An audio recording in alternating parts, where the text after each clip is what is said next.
Queridos amigos de Televicentro en todo el país, aquí estamos, es día jueves para compartir nuestro traído de la noticia. Siempre es un placer saludarles y compartir esta mañana que amaneció Berito y Dianita con viento. Quito ahora amaneció con viento. Menos mal, no con lluvia, pero sí con viento, así que está fría la mañana en la ciudad de Quito. Amigos televidentes, ¿cómo están? Muy buenos días. Estamos jueves 15 de junio dándoles la bienvenida a estas 3 horas de información. Gracias por estar con nosotros. De inmediato empezamos con el desarrollo informativo contándoles que 2 personas perdieron la vida tras un accidente de tránsito en la vía Santa Elena, Guayaquil. Los fallecidos se movilizaban en una motocicleta y habrían sido impactados por un vehículo y luego rodeados por otros carros. Un trágico accidente de tránsito cobró la vida de 2 personas que viajaban en una motocicleta. El percance ocurrió en el kilómetro 5 de la vía Santa Elena, Guayaquil, aproximadamente a las 19 horas de este martes.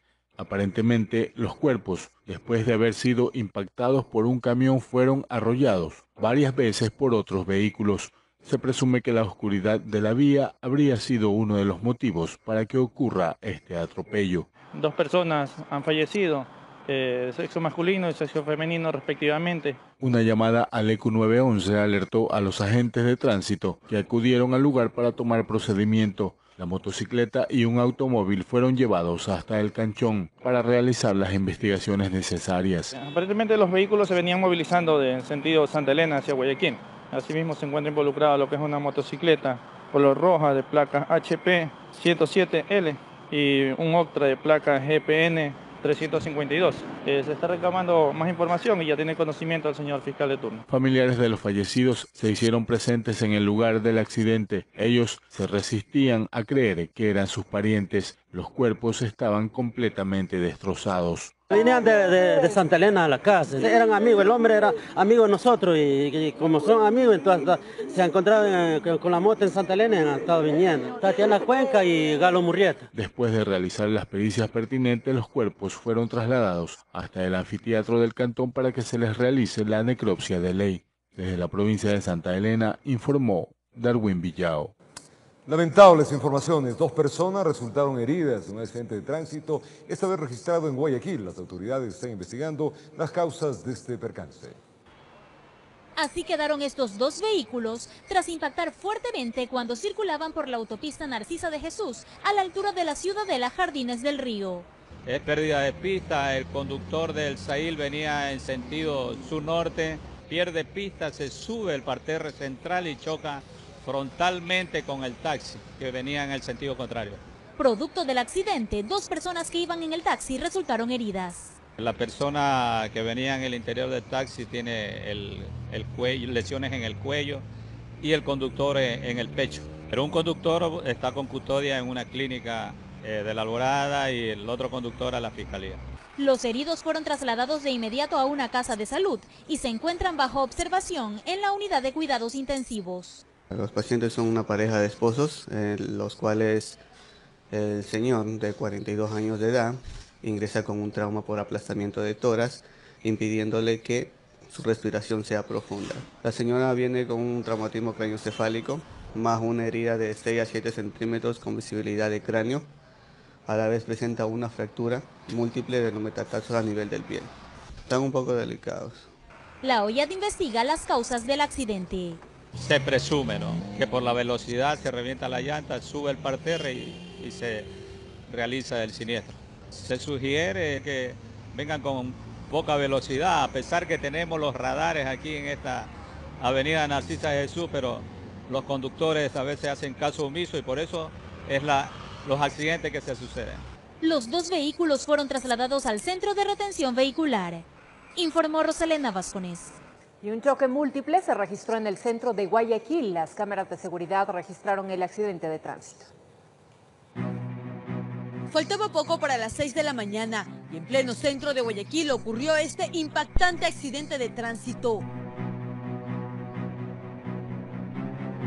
El video fue grabado por una de las cámaras de la Corporación para la Seguridad Ciudadana de Guayaquil.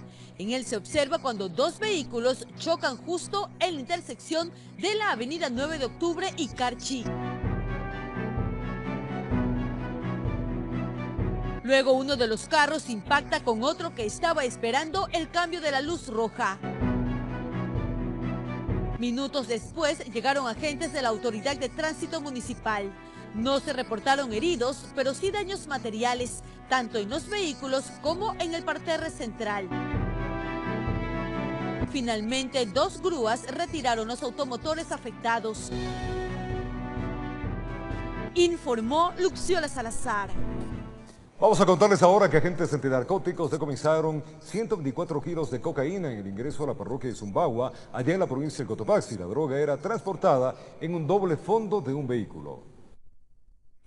Las rutas y vías que utilizan las organizaciones narcodelictivas son diversas, esto para evitar ser detectados en los diferentes controles. En esta ocasión, agentes de la Unidad de Investigaciones Antinarcóticos UIAN esperaban a un automotor a la altura de la parroquia Zumbagua, provincia de Cotopaxi. Según información privilegiada, el vehículo ingresó desde Colombia por sucumbíos. En algún punto del vecino país construyeron las caletas y camuflaron droga. Las organizaciones utilizan estas rutas para el transporte no solamente a la provincia de Los Ríos, sino que también a la provincia de Guayas y la provincia del Oro. El pesado viaje terminó cuando el conductor se disponía a descender y llegar a La Maná. Tenía que arribar hasta Quevedo, pero el millonario cargamento no pudo llegar hasta su destino. Por más que el chofer intentó escapar al operativo, el esfuerzo terminó cuando se vio rodeado por los uniformados. Son utilizadas para llegar a los principales puertos de nuestro país, especialmente a Guayaquil, para ser posterior contaminados en los contenedores, ya sea por ganchos ciegos. El olor al interior del vehículo confirmó la información de los agentes de la UIAN. Los compartimentos estaban adecuados en los asientos delanteros y posteriores. El trabajo que realizaron fue casi perfecto. No había espacio como para a simple vista detectar lo que transportaba. 106 paquetes eran parte de la carrocería. El peso alcanzó los 124 kilos de cocaína de alta pureza, esa de exportación. Los vehículos de placas ecuatorianas son trasladados hacia nuestro vecino país de Colombia, y donde son encaletados o puestos en los compartimentos ocultos. El conductor, un joven de 22 años de edad, quien según indicó a la policía era su primer viaje. El operativo Ruta Blanca evitó que 500.000 dosis lleguen a manos de los consumidores, informó Iván Casamen. 7 de la mañana con 2 minutos y alrededor de 10 kilos de droga fueron decomisados en un operativo realizado por la Unidad Antinarcóticos del Distrito Metropolitano de Quito. 2 hombres de nacionalidad ecuatoriana fueron detenidos. La Unidad Antinarcóticos de la Zona 9 del Distrito Metropolitano de Quito, con apoyo de unidades del Servicio Urbano, capturaron a 2 hombres con alrededor de 10 kilos de sustancias sujetas a fiscalización, en los cuales luego la prueba de campo da positivo para cocaína. Al momento de la captura, estos individuos se encontraban en un auto a las afueras de un centro comercial al sur de Quito. A decir del mayor Omar Montoya, este operativo saca de circulación una gran cantidad de sustancia ilícita. Aproximadamente 100.000 dosis, de lo cual equivaldría esta aprehensión de esta sustancia sujeta a fiscalización del Distrito Metropolitano de Quito. El valor de estas dosis que iban a ser vendidas varían en el mercado, dependiendo del sector donde las expendan. Todo depende del lugar, ¿no? Hay dosis que pueden costar $2, $1, $1.50, entonces varía el costo. Los detenidos son ecuatorianos y no presentan antecedentes. Ellos fueron trasladados hasta la unidad de flagrancia para ser puestos a órdenes de las autoridades correspondientes, informó Patricia Aldaz. Muchísimas gracias por acompañarnos. Son las 7:04 de la mañana. A contarles ahora que 2 sujetos fueron detenidos en el centro de Guayaquil con 25 fundas de sustancias, estas sujetas a fiscalización, presumiblemente heroína. Ellos podrían enfrentar una pena de hasta 7 años de prisión. Fueron trasladados hasta la Fiscalía de Flagrancia minutos después de su detención en las calles 6 de Marzo y Alcedo. A ellos se les encontró con varias dosis de droga. Uno de los individuos se le encuentra en la parte de su pantalón una cantidad de 10 funditas y el otro individuo se le encuentra lo que es en su mano una cantidad de 15 funditas. De igual manera con una sustancia color marrón. ¿Podría ser? Posiblemente podría ser heroína. Los aprehendidos están siendo investigados por el delito de tráfico ilícito de sustancias sujetas a fiscalización. Se le encuentra la cantidad suficiente como para poder detenerlo. a una cuadra de un establecimiento educativo. Definitivamente es difícil para el consumo. Es probable, según las investigaciones, probablemente sería para el expendio. Para la Fiscalía, por la cantidad considerable, podría ser que estaría en alta escala. Esto es aquel delito tipificado en el artículo 220, el numeral primero, letra C, que establece un gramaje de 0.2 a 20 gramos de heroína. ¿Cuántos años de prisión por este delito? El tipo penal está establecido en de 5 a 7 años de privación de libertad. La policía aseguró que los controles continuarán en la lucha contra el microtráfico, informó Rosalena Vasconés. Y una mujer fue detenida luego de que trató de ingresar objetos prohibidos a uno de los recintos penitenciarios. Las autoridades sospechan que se trataría de alcaloides. Escoltada por un agente policial, llegaba hasta la fiscalía una mujer, la cual habría sido detenida en el segundo control de uno de los centros penitenciarios del Guayas. Dentro del bolso que llevaba, según autoridades, contenían varios elementos que están prohibidos ingresar. Que ha pretendido ingresar al centro de detención de personas adultas en conflicto con la ley, fósforos, papeles para envolver cigarrillos, cremas y tarros líquidos. Pero hay más. Aseguran las autoridades que este tipo de elementos encontrados dentro del bolso de la fémina hacen profundizar las investigaciones. Se encontró en el segundo filtro del centro de detenciones para personas adultas de conflicto con la ley. La sanción para ellos es de 1 a 3 años. Entre 1 y 3 años, conforme la situación de la conducta o la gravedad del mismo, el juez podrá valorar. Y sí debemos observar también si no es reincidente, porque la reincidencia en este caso aumentaría la sanción. Este no es el único caso que se ha dado dentro de los centros carcelarios, pues hace algunas semanas atrás una mujer intentó ingresar también alcaloides en su propio cuerpo. La persona que estuvo hace un momento aquí fue detenida en el interior del centro penitenciario, toda vez que pretendía ingresar hasta el centro penitenciario, y dentro de su vagina llevaba varias pastillas, rasuradoras, cremas. Informó Julio César Saona. La Policía Nacional desarticuló una presunta banda delictiva. 3 sospechosos fueron capturados. Además, decomisaron drogas, armas y municiones. Todo esto en el sur de la ciudad de Quito. El movimiento policial era seguido de cerca por el ladrido de los perros, pero todos descansaban y nunca se imaginaron que los vecinos de una de las viviendas aparentemente andaban en malos pasos. Los sospechosos descansaban, las puertas se rompían y los encapuchados del JIR y de la DGI, esos que llegan sin ser invitados e ingresan sin la bienvenida, ya estaban adentro. A los malos muchachos no les dieron oportunidad a escapar, ni siquiera a salir de la cama. Como ellos andaban en grupos de 2, 3, 4 personas, aprovechaban esto para cometer los ilícitos. Por más de 2 meses le seguían los pasos a los supuestos integrantes de una organización delictiva que operaba en el centro norte y sur de la capital. Supuestamente se dedicaban al robo de vehículos, motocicletas, microtráfico, asalto a mano armada, transeúntes. Buscaban sitios de concurrencia masiva para perpetrar los golpes. Estas personas se movían donde hay aglomeración de personas o aprovechando de eventos públicos que hay en el lugar. Los puntos donde ellos más se movían en el sector de la Mariscal y sector sur de la ciudad. Una vivienda fue allanada. En el interior, los 3 sospechosos fueron capturados. En la explotación del sitio aparecieron 2 armas de fuego, munición, teléfonos celulares, joyas, forros de chalecos antibalas, dinero en efectivo. Además, recuperaron una motocicleta y un vehículo, este último reportado como robado. Los vehículos o motocicletas ellos los encaletaban unos 2, 3 meses hasta que todo se quede frío, para luego posterior a venderlo el vehículo por unas cifras minúsculas, digamos unos $3.000. Pero habían más novedades. En el patio, en una especie de jardín, encontraron enterrados 3 kilos de pasta base de cocaína. Los sospechosos todos cuentan con antecedentes, como que se dedicaban a todo lo que les generaba dinero. Ellos eran abastecedores del mercado de los microexpendedores. Por las evidencias encontradas y las denuncias, los agentes de la DGI consideran que eran sujetos violentos y peligrosos que actuaban con arma en mano. En Quito, informó Iván Casamen. Y una pareja de turistas franceses denunciaron haber sido víctimas de la delincuencia cuando viajaban de Perú hacia Guayaquil. El monto sustraído serían 2.000 euros. Tom y Océano son 2 jóvenes estudiantes franceses que venían a Guayaquil para hacer turismo en nuestro país. pero en el camino fueron víctimas de un robo. 2 portátiles y mi cámara, y un diario. El monto de lo robado ascendería a 2.500 euros. Ocurrió dentro del bus en el que viajaban desde Perú hacia Guayaquil. Sus pertenencias iban en sus mochilas. Dicen que la cooperativa de transporte deslindó responsabilidad.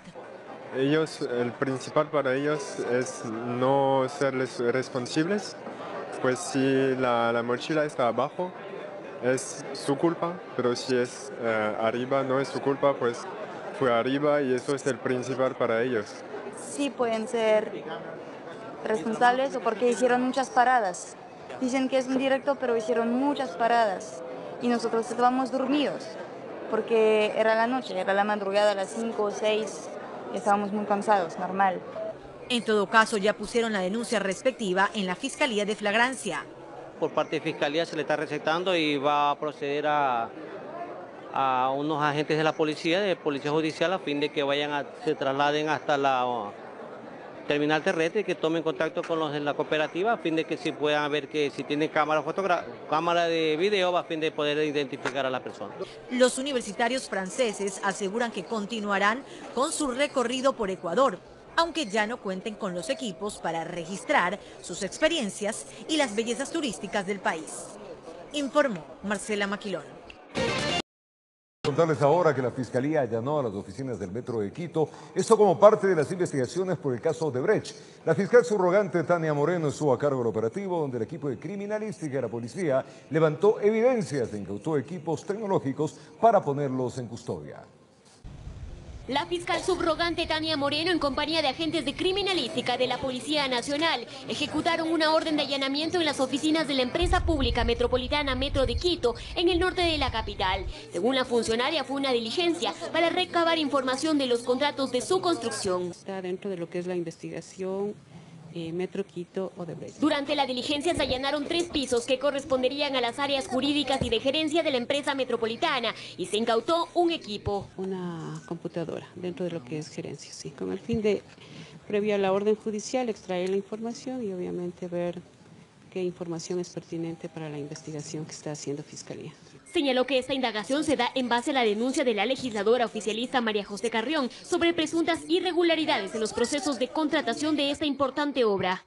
Y obviamente eso es lo que dio el antecedente para que Fiscalía aperture la investigación en virtud de los hechos que denunció la asambleísta. Así también tras la reunión mantenida por Moreno con el fiscal anticorrupción de Colombia para intercambiar información por una posible relación entre los contratos del Metro de Quito y el dragado de un río en el país cafetero, ambos ejecutados por Odebrecht. Para ver si efectivamente podemos sostener las investigaciones que lo llevan dentro del caso. Todo el proceso se realizó en presencia y con la colaboración del gerente de la empresa Metro de Quito, Mauricio Anderson. Se ha llevado mi computadora, tal como establece la orden, y ninguna otra cosa más. Ante ello, el alcalde de la ciudad, Mauricio Rodas, indicó que se brindará todas las facilidades para esta investigación. Estamos dispuestos a entregar cualquier otra información que sea requerida dentro de esta investigación. Culminó señalando que las obras del Metro de Quito no se paralizarán. En Quito informó Adriana Rojas. Y el fiscal general Carlos Vaca Mancheno confirmó su comparecencia ante la Asamblea Nacional para despejar inquietudes de los legisladores frente a la investigación en el caso Odebrecht. Además, en un comunicado oficial, la empresa brasileña pidió disculpas a la sociedad ecuatoriana por los hechos ocurridos en las últimas semanas. El fiscal general del Estado, Carlos Vaca Mancheno, confirmó su asistencia ante la Asamblea Nacional este próximo viernes 16 de junio a las 10 de la mañana para informar sobre la investigación en el caso Odebrecht. El funcionario señaló que espera que su comparecencia sea pública. Y yo solicitaría que sea pública porque aún en el caso de una audiencia reservada por parte de la Asamblea, nosotros por una reserva legal, no podemos tampoco mencionar evidencias que están establecidas dentro de los expedientes. Vaca Mancheno recalcó que en el marco del acuerdo de cooperación penal suscrito con la empresa Odebrecht la semana pasada, el mismo que le permite a la Fiscalía General del Ecuador acceder a información y evidencias en este caso, responderá a todas las inquietudes de los legisladores. Todos los detalles de lo que se puede revelar de este acuerdo de cooperación serán informados al país del día viernes. Por otra parte, y mediante un comunicado oficial publicado en la página web de Odebrecht en Ecuador, la empresa pidió disculpas a la sociedad ecuatoriana tras los hechos suscitados en las últimas semanas, donde hay varios detenidos que son investigados presuntamente por haber recibido coimas para que se ejecuten proyectos en el país. En el escrito señala, Odebrecht confirma a la sociedad ecuatoriana que suscribió un acuerdo de cooperación eficaz con la Fiscalía General del Estado, mediante el cual la información materia de cooperación ha sido entregada exclusivamente a dicha institución para el esclarecimiento de los hechos denunciados. La empresa pide disculpas a la sociedad ecuatoriana por este grave error, del cual se arrepiente profundamente y agradece la oportunidad de seguir colaborando con las autoridades de justicia en la lucha contra la corrupción. Frente a este mismo caso y en horas de la tarde, con carteles, pancartas y consignas, un grupo de ciudadanos liderados por la asambleísta de Creo Mae Montaño se apostaron en los exteriores de la Fiscalía General del Estado con dos claras solicitudes. Para exigirle al fiscal Vaca que con la celeridad del caso, primero le informe a los ecuatorianos la lista completa, que nos dé la información completa que trajo de Brasil en 2 viajes. Que exigimos que Correa y Glass también sean incluidos en esta investigación. En Quito informó Adriana Rojas. 7:17 de la mañana, el vicepresidente Jorge Glass aseguró que no tiene miedo a comparecer ante la Comisión de Fiscalización de la Asamblea Nacional, encargada de las investigaciones del caso Odebrecht. También señaló que se inventan una responsabilidad política para destruir su imagen encaminada a un golpe de Estado. Miremos. Durante una entrevista radial, el vicepresidente de la República, Jorge Glass, ratificó su decisión de comparecer ante la Comisión de Fiscalización de la Asamblea Nacional por el caso Odebrecht. Dijo que es el principal interesado en que se investigue y se sancione a quienes estén involucrados. Yo pedí ser recibido en la Asamblea Nacional Legislativa. Los compañeros no me llamaron a comparecer por una sola razón. ¿Por qué razón? Porque no hay ninguna prueba en mi contra. Porque a Jorge Glass no le han encontrado $1 partido por la mitad mal habido. Mis manos están limpias. El segundo mandatario desvirtuó los señalamientos de una supuesta responsabilidad política en los presuntos hechos de corrupción relacionados a la empresa brasileña. Porque la decisión política estuvo en construir las hidroeléctricas, la decisión política en instalar fibra óptica, la decisión política de construir los proyectos que emitían inundaciones.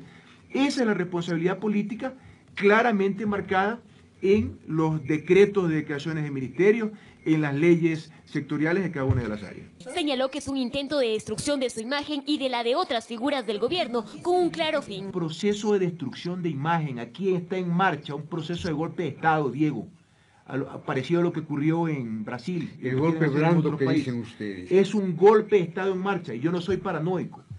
Entonces, y comenzarán a atacar a colaboradores cercanos para decir, como no me pueden encontrar nada a mí, no tienen tampoco la valentía de acusarme de algo. Aquí hay algo en marcha por parte de la oposición, y es que buscan afectar el proceso de revolución ciudadana, en donde el primer eslabón es Glass, pero se encontraron con alguien bien parado. En Quito informó Adriana Rojas. Asambleístas del oficialismo califican como positiva la decisión del vicepresidente de acudir voluntariamente a la Asamblea para entregar información sobre su responsabilidad política. La oposición afirma que será la oportunidad para que el segundo mandatario aclare su relación con los supuestos actos de corrupción en el caso Odebrecht. Como en el pasado. Tras el anuncio del vicepresidente de acudir a la Asamblea, los legisladores del bloque oficialista dicen que esta predisposición es la más clara muestra de que Jorge Glass no tiene nada que esconder. No tiene que explicar nada. Viene justamente a comparecer frente a una serie de dudas que se han dado dentro del sistema judicial para tener absoluta claridad que el vicepresidente no está inmiscuido en temas judiciales. Es que según ellos, no existe ninguna prueba que demuestre lo contrario. Aseguran confiar en la palabra del vicepresidente, por lo que ven con buenos ojos que el segundo mandatario acuda a la Asamblea. Él va justamente a explicarnos pues todo en ese tiempo, en estos 10 años de revolución, todo lo que él ha logrado a través de la década ganada. Aunque en la oposición afirman que será el momento propicio para que Jorge Glass aclare su relación en torno al manejo de los sectores estratégicos. ¿Por qué no logró prevenir los altos niveles de corrupción en el área petrolera, en el área hidroeléctrica? ¿Por qué personal que trabajó directa o indirectamente en el equipo gubernamental cometió tantos actos de corrupción? ¿Qué faltó ¿Por qué no controlaron? Toda su vinculación a lo largo de todas sus responsabilidades que ha tenido, no solo como vicepresidente, también, sino como ministro de Estado. Y esto es fundamental, aseguran, pues es en los sectores estratégicos en donde se registran los casos de corrupción relacionados con Odebrecht. Y también hay que preguntarle cómo es que su tío viajaba a la China sin ser funcionario público. Él tendrá que responder y, por supuesto, vamos a un juicio político porque tenemos las evidencias del caso. Pero en país dicen tener en claro que el vicepresidente nada tiene que ver con los casos denunciados. Él viene a defender 10 años de la revolución y toda la transformación sustancial que ha tenido la revolución ciudadana en el país. Aún en la asamblea no han definido ni día ni hora para esta comparecencia, pero se afirma que deberá ser lo más pronto posible. Esto según los gobiernistas, para eliminar cualquier sombra de duda que se vierta en contra del vicepresidente Jorge Glass. Informó Javier Gallo. Seguimos con las noticias de este día jueves. El fiscal general también se refirió a la filtración de una orden de detención contra Walter Solís. Vaca mencionó que la investigación no es por el caso de Brecht y añadió que la información filtrada afecta a las investigaciones. Sobre la filtración de la información, yo he dispuesto que se inicie una investigación penal para establecer de dónde se filtró esa información y quiénes son los responsables de esa información. Las personas tienen también buen nombre y honra que hay que proteger. Y ni lo uno ni lo otro está por encima de la voluntad que tiene la Fiscalía de investigar absolutamente todo lo que tenga que hacerse. Pero el momento en que se hace una filtración y esta filtración, voluntaria o involuntariamente, se vincula a otro caso, lo que se está causando es una grave afectación a la investigación de Odebrecht, sobre la que no tiene vinculación el tema, y se está causando una grave afectación también a una persona que goza de presunción de inocencia. 7 de la mañana con 23 minutos y el ex candidato presidencial por el partido Creo, Guillermo Lasso, acudió a la Fiscalía en Quito para comparecer por el caso Sedatos. Él rechazó la acusación que ha recibido el titular de la empresa y ratificó su total apoyo. La mañana de este miércoles, el ex candidato presidencial por Creo, Guillermo Lasso, acudió hasta la Fiscalía de Fe Pública en Quito para comparecer en el caso Sedatos, el cual trata la presunta falsificación y uso de documentos falsos. Es un caso de persecución política a un hombre honorable, honesto y serio, y a una de las empresas encuestadoras de mayor prestancia y respetabilidad en el Ecuador. A declararlo acompañaron también legisladores y su ex compañero de fórmula, Andrés Páez, quien coincidió con su postura respecto al caso Sedatos. Esto es un caso de persecución, ¿no? Una persecución demencial de quienes quieren tapar un hecho indudable para la sociedad ecuatoriana, que es el fraude.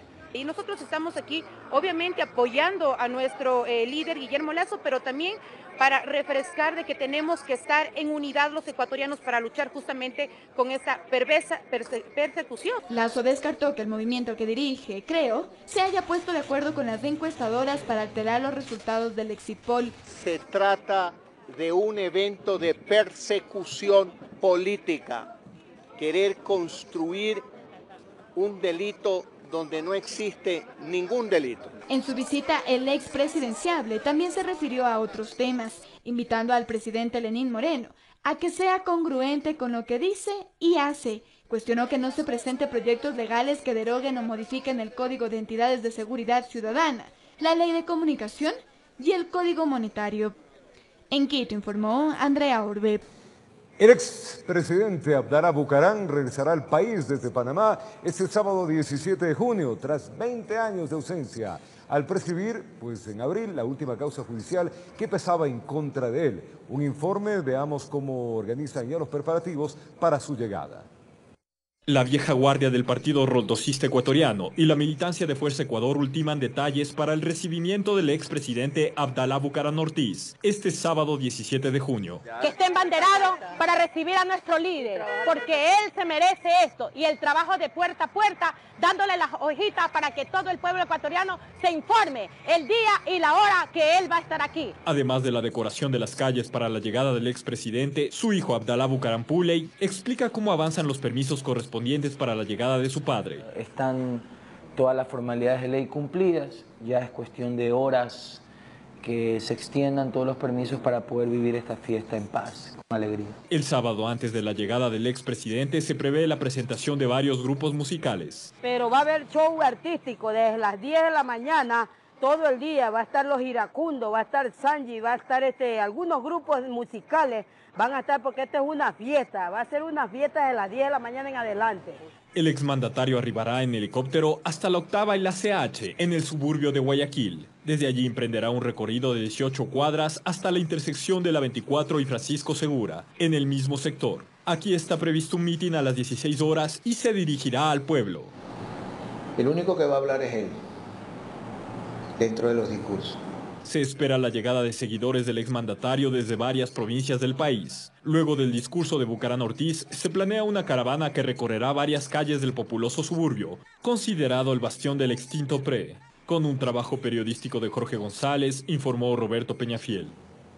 7 de la mañana con 27 minutos. En otros temas, los empresarios del país elaboraron una agenda de temas que será entregada al Consejo Consultivo Productivo y Tributario, que creará el gobierno vía decreto ejecutivo. Para que nos explique el tema, nos acompaña Mónica Orozco, editora de Economía y Negocios de Diario El Comercio.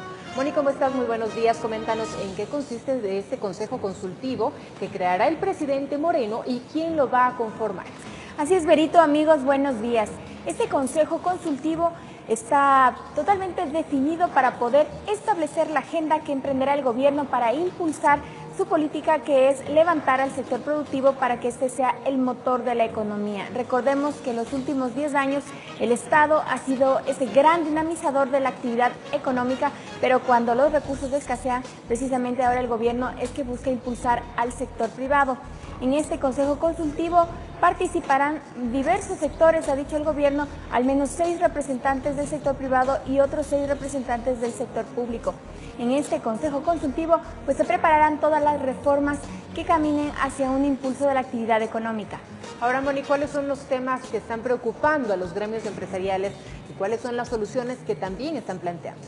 El sector empresarial no llega con una agenda común, aunque hay puntos en donde concuerdan. Por ejemplo, en una reforma tributaria que camine hacia una eliminación progresiva del impuesto a la salida de divisas, que es este tributo que se paga cuando los ecuatorianos realizan compras del exterior. También están planteando la eliminación del anticipo al impuesto a la renta que se cobra antes de que se genere ese impuesto y que provoca una falta de liquidez en el sector productivo. En esos temas es donde tienen coincidencias, en donde en cambio no han encontrado todavía una agenda común es respecto a las restricciones a las importaciones. Mientras el sector productivo grande, la gran empresa, espera que ya no se pongan medidas como las salvaguardias o otro tipo de barreras comerciales para el ingreso de productos porque afecta a su actividad económica, las pequeñas empresas en cambio están pidiendo protección. Pero los gremios, Moni, también están pidiendo cambios en la contratación laboral. ¿Qué es lo que están proponiendo? La agenda que han planteado al gobierno es una reforma laboral encaminada a darle más oxígeno en cuanto a los mecanismos de contratación. Recordemos que se eliminó la contratación a plazo fijo, que podía dar algún tipo de flexibilidad laboral a las empresas cuando no tenían los suficientes ingresos para mantener su nómina, pero esto se eliminó en el gobierno anterior y hasta ahora no han encontrado mecanismos para que puedan adaptarse las diferentes actividades a formas de contratación que les permita tener eso que están pidiendo, oxígeno para poder hacer frente a situaciones complicadas, por ejemplo las que se vivieron el año pasado, donde no pudieron recortar el tema laboral porque no tenían esta facilidad. También están pidiendo, por ejemplo, para el sector artesanal, la afiliación a la seguridad social y también ser más flexibles en cuanto a la fijación de salarios. Ahora, para finalizar, Moni, ¿se han establecido plazos para que se cumplan estas agendas? El sector productivo espera que ya desde la próxima semana se pueda tener las reglas claras para que se establezca este Consejo Productivo y Consultivo Tributario. Estaremos informándoles de cualquier novedad. Les invitamos a revisar nuestra publicación en Diario El Comercio. Perfecto, Moni, muchas gracias por esa valiosa información. 7 de la mañana con 30 minutos, continuamos informándoles y les contamos que la flexibilidad laboral es la propuesta de la Cámara de Comercio de la ciudad de Guayaquil para incrementar las fuentes de empleo en el país. La propuesta fue presentada al Ministerio de Trabajo para su análisis.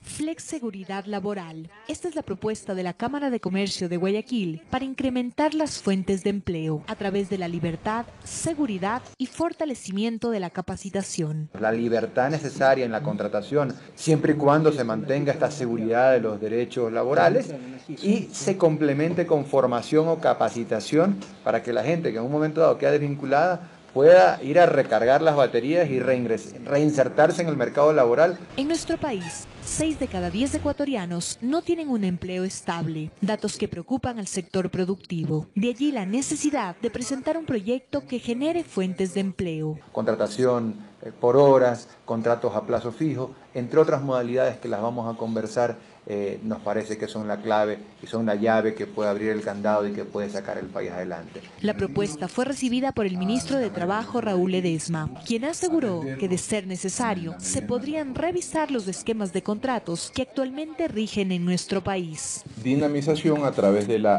adaptabilidad de los contratos de acuerdo a las diferentes actividades productivas y de acuerdo a las nuevas dinámicas de las actividades productivas.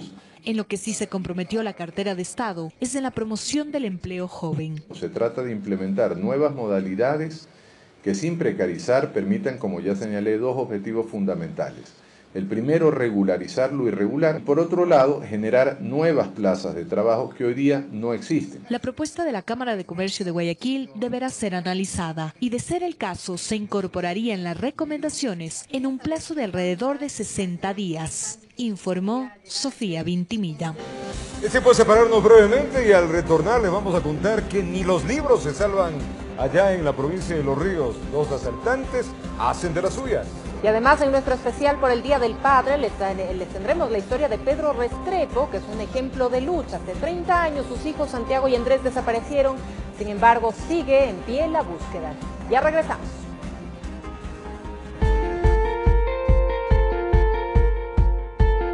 Mi papá trabaja en la oficina y él es mi héroe. Él es adorable, es chistoso, sabe correr muy fuerte. Mi papi es veloz.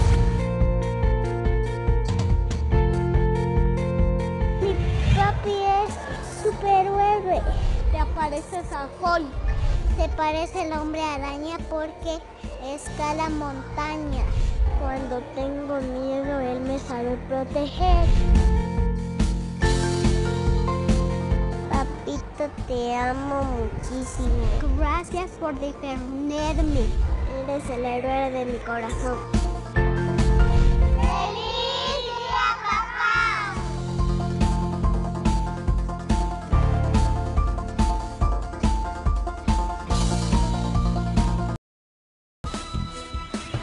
Gracias por acompañarnos, 7:38 en la mañana, es día jueves, levántese con nosotros, desayune. Le vamos a contar ahora que en el terminal terrestre de Babahoyo asaltaron una librería. Esto se lo realizó en cuestión de segundos y se llevaron el dinero de las ventas. Se presume que hay una banda y estaría integrada por 7 personas. En menos de un minuto se cometió el hurto. Los integrantes de una presunta banda bien coordinados trabajaron para llevarse casi $600 de la librería ubicada en la terminal terrestre de Babahoyo.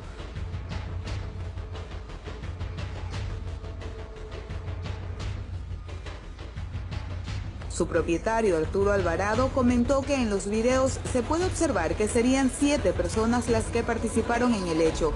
Fingiendo ser clientes, preguntaban por materiales que jamás llevaron. 5 personas acudieron, varones, aquí al local, a distraer a la chica, mientras otras 2, ya mujeres, empezaron a merodear el ambiente, darse cuenta de que no le estaban observando, y entonces procedieron a sustraer una cantidad importante de dólares, ¿no?, de mi local.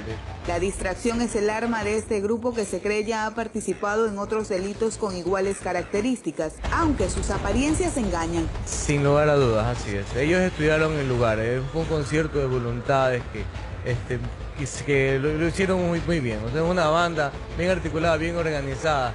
Yo lamento decirlo así. La policía está investigando la identidad de hombres y mujeres que se observan en el video. Eso nos permite a nosotros actuar de forma inmediata con la individualización de estos sujetos que estuvieron en el interior del local y procedieron con el robo del mismo. Desde Babahoyo informó Odette Camacho. Y las autoridades confirman que existe 5 casos de hepatitis en la provincia de Manabí. Según las primeras investigaciones, se cree que el agua estaría contaminada. 5 casos de hepatitis A confirman las autoridades del sitio Las Lagunas, perteneciente a la parroquia La Pila del cantón Montecristi, en Manabí. Según el presidente de la Junta Parroquial, los casos se han presentado hace varios días y se cree que es por el consumo de agua de un pozo que luego es repartido a esa comunidad. De esta agua están llevando sí para el consumo humano y entonces nosotros ya hemos denunciado públicamente, incluso va a haber sanciones, va a haber cárcel para los dueños de tanqueros que están haciendo el abuso con estas comunidades, porque hay consecuencias de los niños. Ya hay 5 casos confirmados con hepatitis A. Según el presidente de la Junta Parroquial, los casos se han presentado hace varios días y se cree que es por el consumo de agua de un pozo que luego es repartido a esa comunidad. 8 días, sí. Hemos nosotros también reunido con el Ministerio de Salud Pública, ha intervenido el Seguro Campesino, los médicos y estamos combatiendo eso. Los primeros pacientes fueron atendidos en el Centro de Salud de la Parroquia La Pila y en su mayoría son menores de edad, así lo confirmó el médico de esa institución. 5 confirmados hasta el momento. Inicialmente fueron 2, con 2 comenzamos, que estaban en la misma aula de clases en la escuela de Las Lagunas.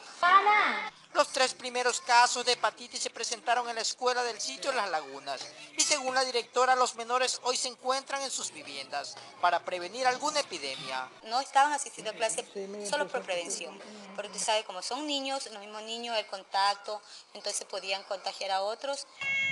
Por su parte, padres de familias hoy esperan la recuperación de los menores, que por el momento permanecen en cama. Él, en este sentido, él es como lo ve mejor, no tampoco bien enfermo. Desde la provincia de Manabí informó Johnny Armendáriz.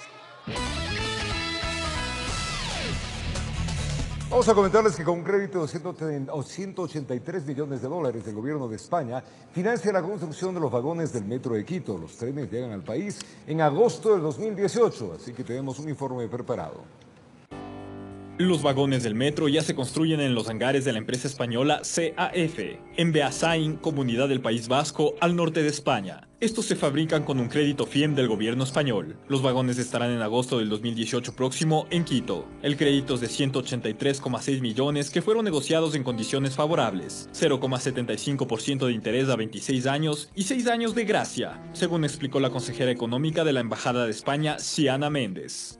Y de nuevo las condiciones son concesionales, hasta el punto de que el tipo de interés es del 0,75%, el plazo de amortización son 26 años, con 6 años de carencia, ¿no?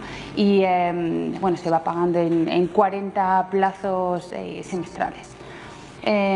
Y esto decimos porque en su día Ecuador calificaba como un país que podía recibir créditos concesionales según el consenso de la OCDE, al que pertenece España, ¿no? y cuyos compromisos debe cumplir. El FIEM es el Fondo para la Internacionalización de la Empresa de España, que es un instrumento de la Secretaría de Estado de Comercio de ese país que ofrece apoyo oficial a empresas españolas en el exterior. Cuando el alcalde de Quito, Mauricio Rodas, dio su rendición de cuentas, aseguró que se buscará un crédito FIEM comercial para cubrir la brecha, así como otros créditos adicionales de organismos multilaterales como el Banco Interamericano de Desarrollo. Como el proyecto del Metro de Quito para España es tan importante porque hay tantísimas empresas españolas en este proyecto, además es un proyecto emblemático que va a transformar la ciudad, que alinea además los intereses del gobierno central del municipio de Quito, ¿no? Es un proyecto muy especial. Por eso el FIEM estaría también dispuesto, ¿no? Interesado en seguir participando, seguir financiando, si el gobierno central y si el municipio de Quito lo consideran pertinente y lo consideran necesario. Miguel Dávila, administrador general del municipio de Quito, explicó que de darse el crédito podría ser por 100 millones de dólares. Dávila dijo que la brecha debe pagarse en el segundo semestre del 2018. El costo del metro es de 2.009 millones de dólares. Con un trabajo periodístico de Jorge Imbaquingo, informó Roberto Peñafiel. Y en la ciudad de Quito, 500 adultos mayores se graduaron en cursos de emprendimiento impartidos por la Universidad Andina Simón Bolívar, que firmó un convenio con el Patronato Municipal San José. Veamos de qué se trata. Tienen 60 años o más y acaban de graduarse de un taller en la Universidad Andina Simón Bolívar. 30 adultos mayores formaron parte del primer grupo de personas de la tercera edad que se capacitaron en emprendimiento con miras a abrir sus propios negocios. Ese es uno de los objetivos del Sistema Integral de Atención al Adulto Mayor que lleva a cabo el Patronato San José. Trabajo digno para nuestros mayores es un eje de nuestro Sistema Integral de Adulto Mayor que lo que busca es garantizar que nuestros adultos mayores tengan una reinserción laboral a aquellos que así lo requieren. Las estadísticas del INEC señalan que a partir de los 55 años el trabajo formal disminuye drásticamente y se dispara el subempleo y autoempleo. Según un estudio que levantó el patronato, las oportunidades de ser contratados bajan hasta en un 60% para las personas de la tercera edad. Ese estudio reveló otro dato interesante. Los abuelos no quieren un trabajo de 8 horas diarias, debido a que la mayoría tiene otro tipo de responsabilidades como ayudar a cuidar a sus nietos. De allí la importancia de los emprendimientos. Yo me dedico a hacer origami. Este taller he aprendido muchas cosas que yo no sabía para poder emprender el negocio de origami. Tenemos la oportunidad de vender en las ferias. Espero que nos vaya muy bien, cada día mejor. Yo estoy siguiendo aquí este taller porque necesito saber muchísimas de las cosas de emprendimiento. Por ejemplo, yo soy modista, yo soy graduada, pero usted ve que a estas alturas ya no se puede trabajar en corte y confección. En estos talleres nos hace abrir mucho la mentalidad, muchísimos. Hemos aprendido a emprender más, hemos aprendido a cómo vamos a comercializar, cómo vamos a elaborar, cómo vamos a ganar a la clientela. En contexto, para formar parte de las capacitaciones de emprendimientos de la tercera edad, hay que pertenecer a uno de los centros del programa 60 y Piquito del Patronato San José, que actualmente acogen a más de 23.000 adultos mayores. En Quito hay 406 de estos centros en donde se dictan más de 2.000 talleres de panadería, pintura, floristería, manualidades, maquillaje, entre otros más. En la próxima semana estaremos graduando al primer grupo de adultos mayores con más de 25 adultos mayores capacitándose, pero en todo el Sistema Integral de Adulto Mayor también les estamos generando las ferias para que comercialicen sus productos. El convenio fue firmado por un año con miras a ser renovado. Cada capacitación toma entre 3 semanas. Es de 8 horas a 12 horas. Con un trabajo periodístico de Evelyn Jacome, informó Roberto Peñafiel. Mi papá trabaja en oficina y él es mi héroe. Él es adorable, es chistoso, sabe correr muy fuerte. Mi papi es veloz.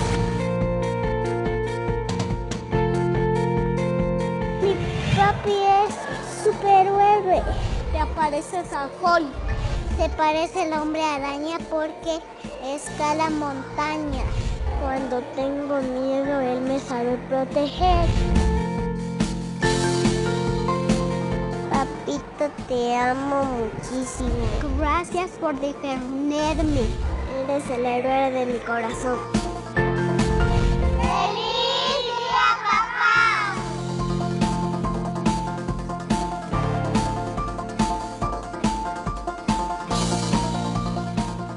La historia de Pedro Restrepo es un ejemplo de lucha. Hace 30 años sus hijos Santiago y Andrés desaparecieron y a pesar del tiempo transcurrido, su misión de encontrarlos sigue en pie. Aquí la historia.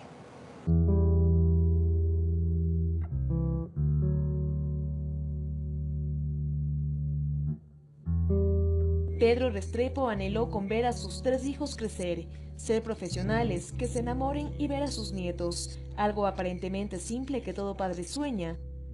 Pero en su casa no hay voces, tampoco niños que jueguen, solo fotografías colgadas en las paredes, que parece como que se hablaran solas, pidiendo justicia por 2 de sus hijos, Santiago y Andrés.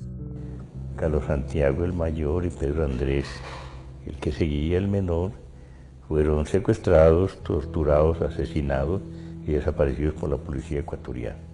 De ahí, como usted puede imaginar, pues la vida dio un vuelco total, ¿no?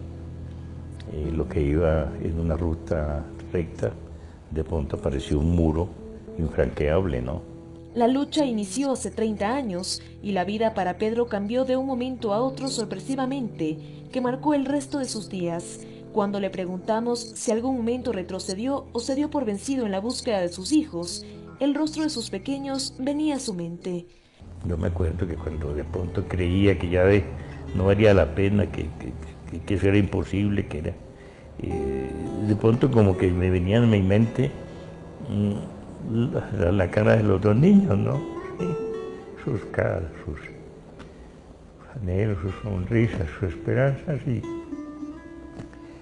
carajo, respiraba y decía no, nada, yo no podría dormir, no podría vivir ni trabajar, mi conciencia no me daría para nada si no lucho, ¿no?